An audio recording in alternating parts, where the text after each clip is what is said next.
Manong Mel, nag-set tayo na 155 sa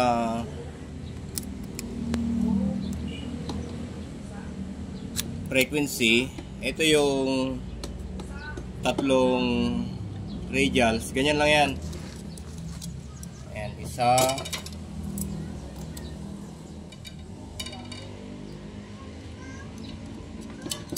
Dalawa.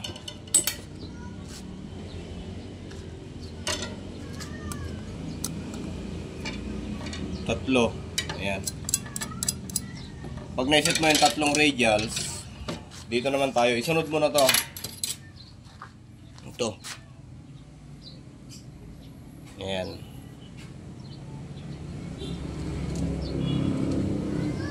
Mayroong dilaw dito. Ayan. Hanggang dito ka lang. Dito mo isiksik. Ayan o.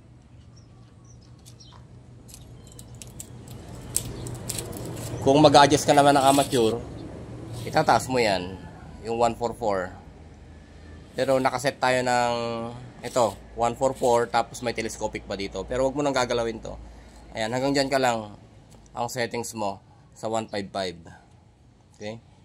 Tapos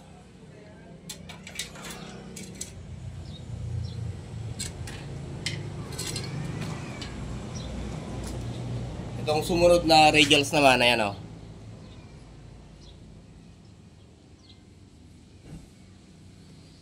Hanggang dito ka lang din naman.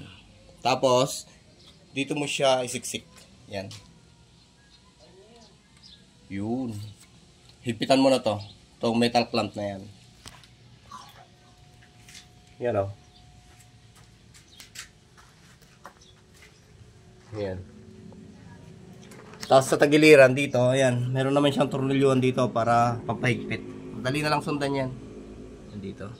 Tapos sa coaxial naman, dito lang yan. Ayan o. Ayan yung saksakan ng coaxial. Hindi ko lang napinturahan pero matibay yan. Ito. Matibay ito. Ito yung ating SO. Ayan. Andito yung kanyang loading coil. Tapos may pacing coil din dito. Okay? Matibay yan.